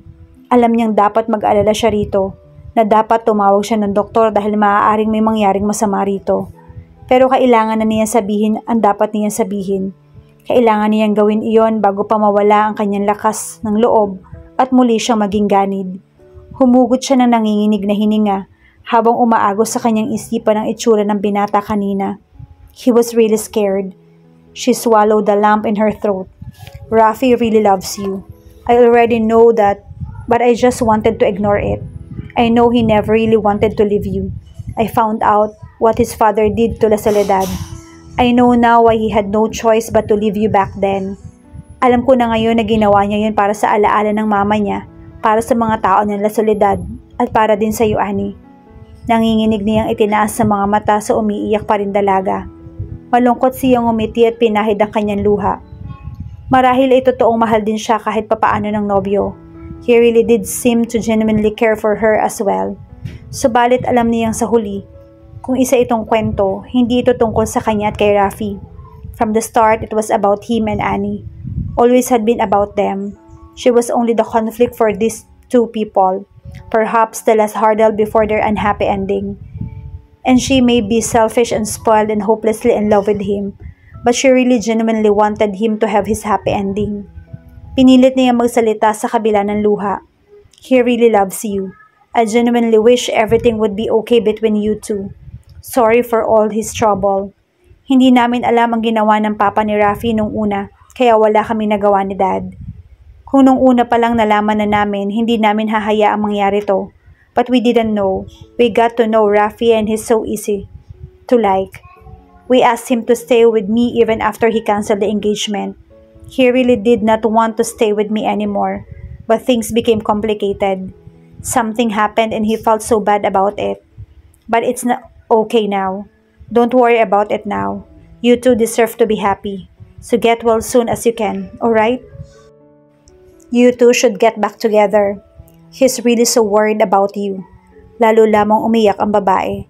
She took a deep calming breath to stop her tears. Umagos sa kanyang isipan ang lahat ng mga alaala niya kasama si Rafi. Tatago niya ang lahat ng yun sa kanyang dibdib hanggang sa magkauban na siya. Lagi niya itong mamahalin at hindi niya ito kakalimutan. Wala siyang pinagsisisihan. Binigay niya ang lahat ng kaya niya. Maaaring hindi niya nakuha ang masayang katapusan, pero masaya na rin siya na nakilala niya ito at minahal. Marahil ay sapat na yon. Sigurado siyang hindi lahat ng tao ay nakaranas ng ganoon. Hindi lahat ay pwedeng maging bida. Hindi ito ang kanyang istorya. She would have find her happy ending somewhere else. Make him happy, okay? Her tears kept falling despite her efforts. If you mess up, I'm going to come back and kick you butt. Then I'll really take him away. Kaya ingatan mo siya. Don't hurt him, okay? She tried to smile and look cool but it just would not work. Muli hindi niya napigilan ang luha. Who was she kidding? She would never find her happy ending with anybody else. She would love only him. Ang hirap pala maging third party sa isang love story. Mabilis siyang tumayo at hinagilap ang bag. Pinahid niya ang luha at humugot muli ng malalim na hininga. Darating mamaya si Mama Helen. Darating na rin si Rafi mamaya. Take care, okay? Cassie. Patuloy sa pag-iyak si Annie sa likuran niya. Pero hindi niya magawang lumingon. Hindi na niya kayang manatili roon. Iiyak lang siya ng iiyak kapag hindi pa siya umalis. I'm going to call the nurses to check on you. Naglakad na siya patungo sa pinto. Paglabas doon ay nakita niya naghihintay sa kanya mga magulang. Malungkot nang umiti ang mga ito at kahit ano ang gawin niya, nag-uunahang umagos ang luha mula sa kanyang mga mata. I'm sorry. Come here. Inangat ng kanyang ama ang mga braso upang yakapin siya. She cried in his arms. Mariing inihilamos ni Rafi ang kamay sa mukha. He was getting worried. Kadarating lang niya sa unit niya at si Cassie ang una niyang tinawagan. Tila balisa ito kanina nang iwan niya sa ospital. Nag-alala na siya ngunit wala na rin itong sinabi sa kanya. At ngayon ay hindi ito sumasagot sa tawag niya. Come on, Cassie, pick it up. Mariin niyang usal habang nakadikit ang cellphone sa tenga. Ilang ring pa at operator na ang kanyang narinig. Sumakit na ang bagang niya sa pagtitiim bagang nito. Si Nana Sonia ang sunod niyang tinawagan. Nana Sonia? Oh, Rafi. May kung ano sa boses ng matandang babae na nagdagdag ng kaba sa kanyang dibdib. Nana, si Cassie. She's not picking up her phone. Where is she? Sumama yung pakiramdam niya kaya umuwi muna siya. Agad siyang nabalisa. Is she okay? Ano nangyari? She's okay. Napagod lang. She's sleeping but she's okay. Pinilit niyang pahupain ang pagkabalisang namuo sa kanyang katawan. Nasa hotel na ba siya? Yes, iho. Andito na kami. Pasensya na ha, but don't worry, may naiwan naman kay Annie. Naihilamos niya ang kamay sa mukha. Hindi yun ang inaalala niya. Please tell her to call me when she wakes up. Okay, sige, Rafi. Tinapos na nito ang tawag. Mariin niyang nasa poong noo. Cassie's not feeling well and he knew it was his fault. Sigurado siyang nahihirapan ang nobya sa nangyayari ngayon. This incident with Annie was taking a toll on them. He closed his eyes tightly as he thought of his ex-girlfriend. Kasalanan din niya ang nangyari sa kababata. Annie almost died and it was entirely his fault. Nasabunutan niya ang buhok. Bakit ba sinasaktan niya ang mga taong mahal niya? Bakit ba ganitong epekto niya sa mga taong nakapaligid sa kanya? Why couldn't he make the people he loved happy? Napasandal siya sa pinto at napadausdo siya sa sahig. Mariin niyang isinubsob ang ulo sa kanyang palad. He was so tired. He didn't want to think anymore. He just wanted to hear Cassie's voice. Tumunog ang kanyang cellphone. Rafi, pick it up. Pick it up.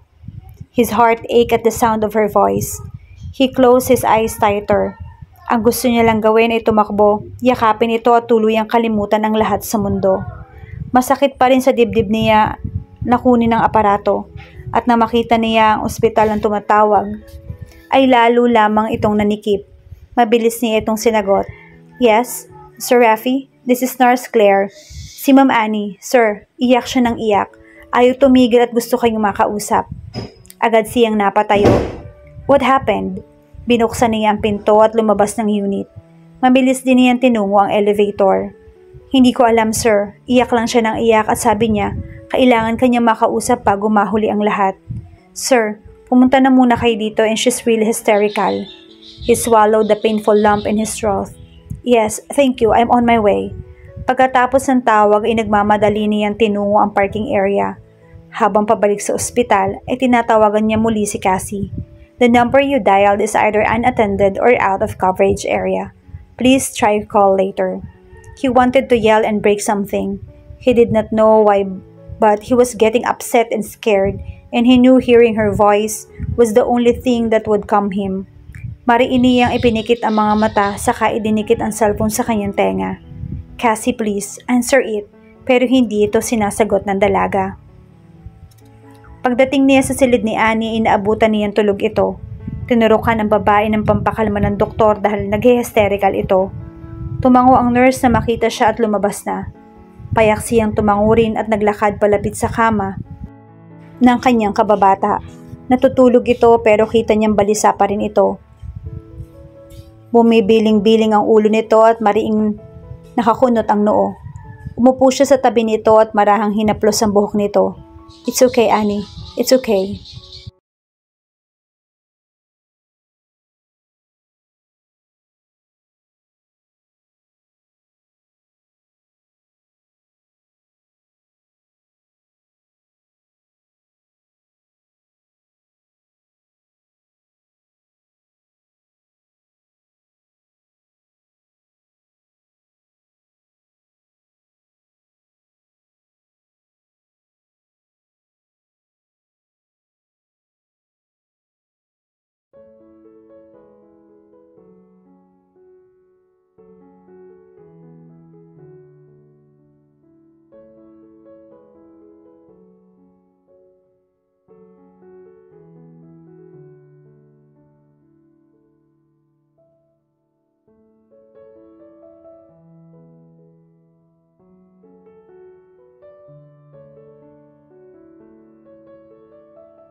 Ruined Fairy Tale with Mr. Billionaire.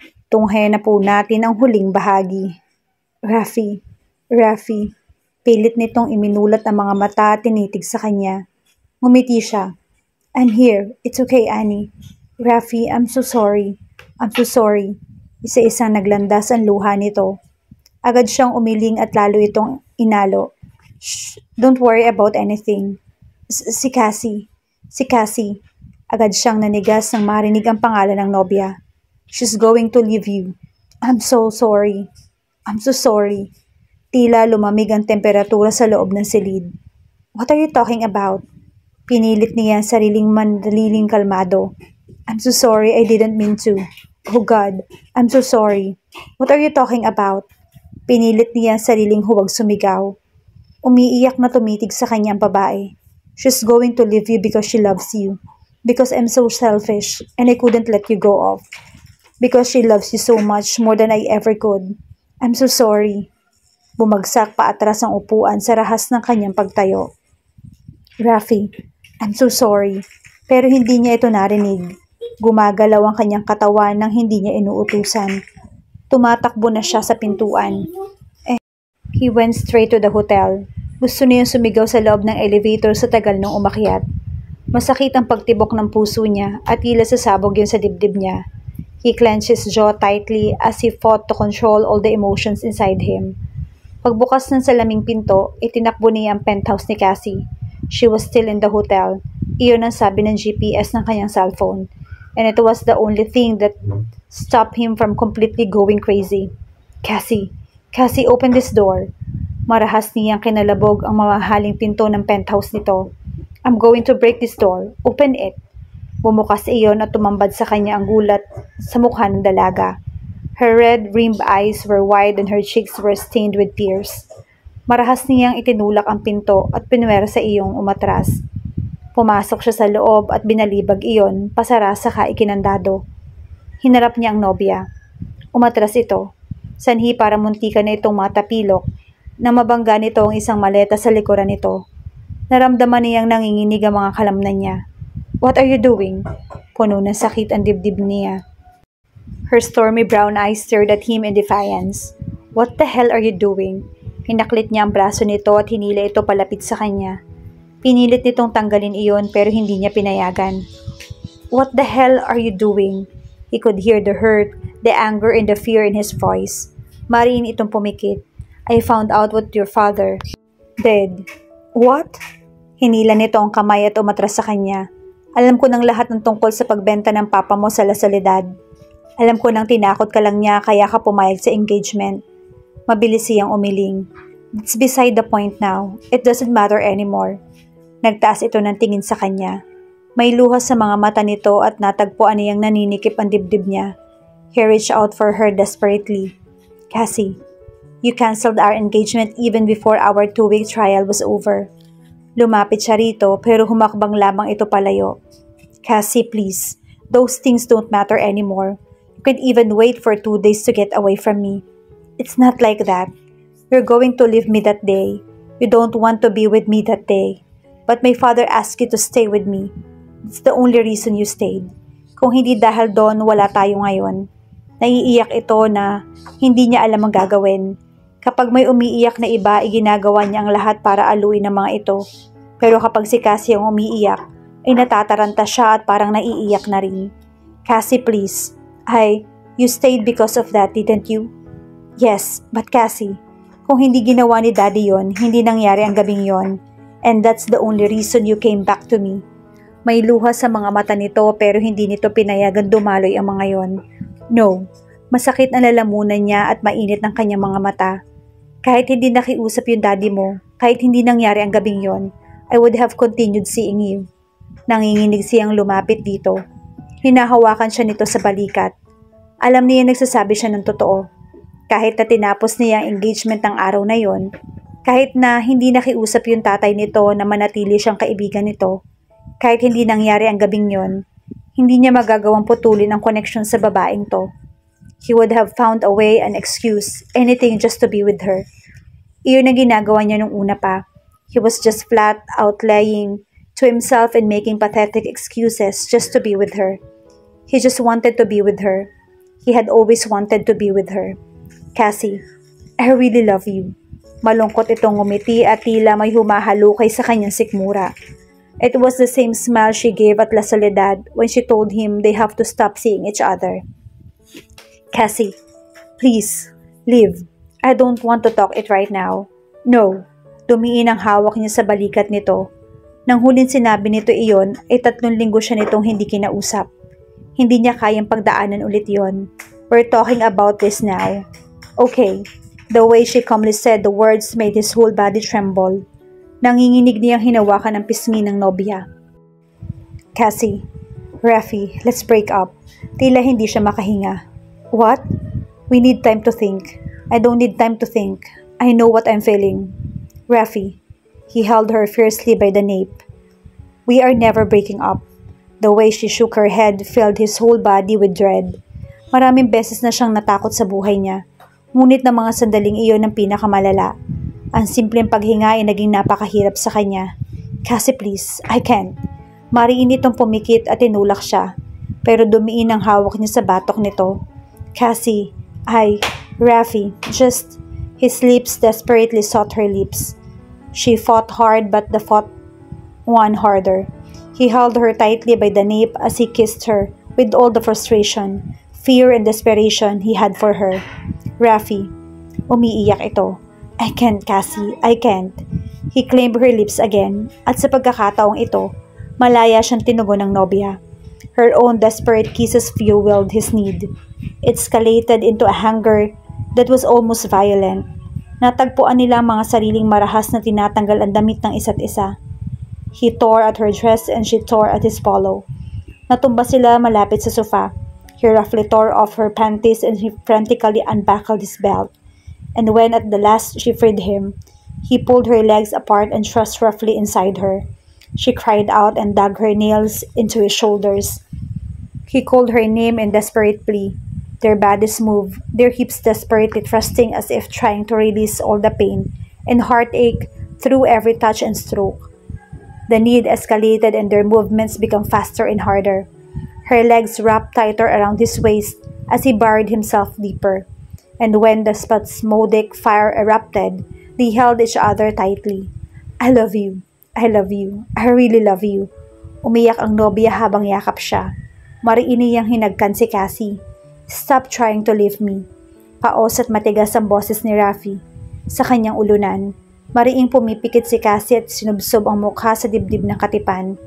Humigpit ang yakap nito at naramdaman niya ang marahang paghalik nito sa kanyang buhok. They were lying in her bed, their naked bodies entangled with each other. Nakababa mga kortina kaya wala siyang ideya kung maliwanag pa ba o madilim na sa labas.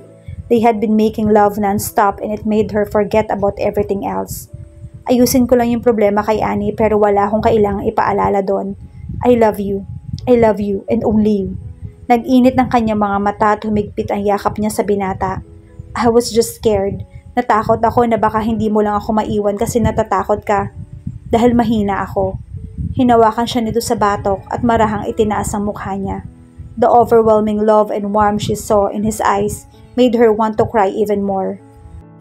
You are not weak, Cassie. You're strong. It's scaring me. Mariin itong pumikit at dinikit ang noo sa kanya. You don't even need me. Kung gugustuhin mo, kaya mong mabuhay nang wala ako. It's so easy for you to leave me behind. You're always trying to leave me behind. At natatakot ako. Kapag may gusto ka, pinaghihirapan mo at hindi ka tumitigil hanggat hindi mo yun nakukuha. Kaya sigurado ako, kung gugustuhin mo, makakalimutan mo rin ako. Nanginginig ang boses nito, gayon din ang kamay na nakahawak sa kanyang batok. I was scared that you find out the original reason of this engagement. I was scared that you would react this way. Yung unang dinala kita sa La Soledad, ayaw kita makipag-usap kay Annie kasi natakot akong malaman mo ang lahat. I was so scared you'd cut me off completely if you find out the whole truth. And it made me feel so guilty because I want to choose over Annie. Ayokong saktan si Annie. I tried to fight what I'm feeling for you but I just can't. I can't fight it anymore. I don't want to. Tuluyan ng dumaloy muli ang kanyang luha. Niyakap niya ang binata at mahigpit itong tinugon niyon. Don't leave me, Cassie. I'm going to sort this out. I can take anything else but not losing you. So please stay with me. She sobbed in his chest and nodded. Hindi niya ito gustong saktan kailanman. All she wanted was to make him happy. At kung sinasabi nito na mahal siya nito at gusto nitong manatili siya sa tabi nito, gagawin niya yon. She was going to face this with him. Hindi mo kailangang gawin to. Malumanay ngunit determinado ang boses ni Rafi. Nakatayo sila sa labas ng ospital. 1 linggo na mula nang huli siyang pumunta roon. 1 linggo na rin mula nung muntikan na silang tuluyang maghiwalay ng nobyo. Ngumiti siya sa katipan kahit kinakabahan siya. It's okay, sabi ni Nana Helen. Gusto akong kausapin ni Annie. I'm sure it's important. Tumiimbagang ang binata at hinawakan siya sa pisngi. It's going to be okay. Don't worry. Muntong hininga ito at dinikit ang noo sa kanya. Dito lang ako sa labas, okay? Call me when you need me. Ngumiti siya. Are you sure you want to do and you want to come? Umiling ito. No, mas makabubuti kung hindi na sumama. At hindi muna kami magkikita. It's what the psychologist said too. Annie needed to sever her dependency on me. Tumango siya kahit medyo naninikip ang dibdib niya. Magmula ng araw na yon ay hindi na muli nagpunta rito sa ospital ang binata. Sinabi nito ay para iyon sa kababata na sumasa ilalim sa therapy. At ipinayo ng doktor na itigil muna nito makipagkita sa lalaki. Pero sa loob niya, tingin niya ay ginagawa rin iyon ni Rafi. Para hindi siya mag-alala, it somewhat pained her. She knew how these two people were so close to each other. Alam niyang malaki pa rin ang pagpapahalaga ng katipan sa kababata at masakit isipin na hindi na nito pinupuntahan ng kaibigan para sa kanya. You're worrying again. Stop that. I'm okay. Usal ng katipan. Napakagatlabi siya. Okay, mabilis niya itong dinampian ng halik sa labi. Pagkatapos binuksan niya ang pinto bago pa siya takasan ng lakas ng loob. Agad nagtaas ng mukha ang babae sa kama. Ang unang naramdaman niya ay gulat. Malayong malayo ang itsura ng babae ngayon kumpara sa nakita niya noong unang linggo. This was the Annie she saw at La Soledad. This was the confident and strong Annie she knew and remembered. Maaliwalas na muli ang mukha nito at naroon na muli ang kumpiyansa sa likod niyon. She tried her best not to feel small. Thank you for coming. She nodded and walked toward the woman. Umupo siya sa tabi ng kama nito. Tumitig siya sa kanyang mga kamay. You wanted to talk to me? Yes, I just wanted to have this talk to help with my closure. Ang tangi niya lang nagawa ay tumango. He was never really in love with me, Cassie. Kusang umangat ang kanyang mukha rito. Malungkot ang maganda nitong mata. Mabilis bumuka ang kanyang bibig para mapabulaanan ng sinabi nito. That's not true. I'm not blind, you know. It's easy to see that he loves you and he cares for you that much. Hindi niya natapos ang sasabihin dahil malungkot na ang ngiti nito. Lalo naging malamlam ang titig ng babae at muli nawala ang confident at malakas na babae na nakita niya sa La Soledad. He loves you, totoo yon, but he was never really in love with me. Sandali itong huminto na tila hinahanap nito ang mga tamang salita. Si Rafi, he sees his mother in me, the mother he couldn't have and she couldn't save. Nanginginig itong humugot ng hangin na tila ba nahihirapang ilabas ang susunod nitong sasabihin. Yung mama niya at ako, ang dami namin pagkakapareho. Pareho kami nanggaling sa La Soledad. Pareho kaming inabuso ng mga taong dapat nagmahal sa amin. Pareho kaming mahina. Akmang ibubuka niya muli ang mga labi para sabihin hindi ito mahina, pero muling umiling ang babae. I am weak, Cassie. I have always needed someone to help me with all my pain. At si Rafi yon. Ayaw ko siyang pakawalan. Ahigpit ang hawa ko sa kanya para sa suporta. Kahit naman noon sa loob ko, alam ko na hindi niya talaga ako mahal sa ganoong paraan. He just loves me as a dear and precious friend. Gusto niya sagipin ng mama niya noon pero hindi niya nagawa. Kaya ngayon ay ako na yung gusto niyang sagipin so that in some twisted way, he would also be able to save the part of his mother that he could see in me. Punong-puno ng lungkot ang boses ng babae pero naroon din ang kasiguraduhan. Hindi nito sinasabi yon para lang paluwagan ang loob niya. And in that way, perhaps I never really loved him. At least not that way you did. Not as much as you did. Dahil kung totoong mahal ko siya, hindi ko ginawa yung ginawa ko and it made me feel so ashamed of myself. Naluluha ng babae pero nagpigil ito. Bago ang lahat, kaibigan ko si Rafi pero hindi ko iyon pinahalagahan. It was so selfish. Matapos ang lahat ng ginawa niya, iyon pa yung ginanti ko. I failed him as a friend. Pinilit nitong tinitigan siya at ramdam niya ang pagsisisi sa mga mata ng dalaga. Please tell him I'm sorry and thank him for me. He did more than enough for me and I am very grateful. Wala akong sama ng loob. Wala talaga. Pakisabi sa kanya na nasagip niya na ako ng sobra-sobra. Will you tell him that for me, Cassie? She was already crying like a baby. Tumawa ang babae pero naiiyak din ito. You are such a crybaby. I can't help it. Iyak niya at inis na pinahid ang luha. Thank you, Cassie. Take care of my friend, okay? Umiyak siyang tumango. May luha pa rin sa mga mata. Natumawa ang babae. Come here and give me a hug. Walang alinlangan niyakap siya nito. She said that. Usal ng binata nang matapos niyang sabihin ang lahat ng sinabi sa kanya ni Annie. Nasa kotse sila ng binata at kapaparada lamang sa parking lot ng hotel. Yes, sandali siyang humugot ng hangin bago salingin ang pinakasensitibong usapan tungkol sa ina nito. She said you saw your mother in her and that's the reason you couldn't leave her. Malungkot na tumaas ang sulok ng labi ng binata. Pagkatapos ay hinila siya nito sa batok at hinagkan siya sa noo. And that sounded so much like an Oedipus complex. Usal nito. Hinampas nito sa balikat. This is serious, Rafi. Ngumiti ang binata at tila bumara ang hangin sa kanyang lalamunan. She loved his smile but now, she loved it even more. Hindi gaya noon kapag napag-usapan ng ina. Umabot na sa mga mata nito ang ngiti ng katipan ngayon. It's true. It's somewhat like that.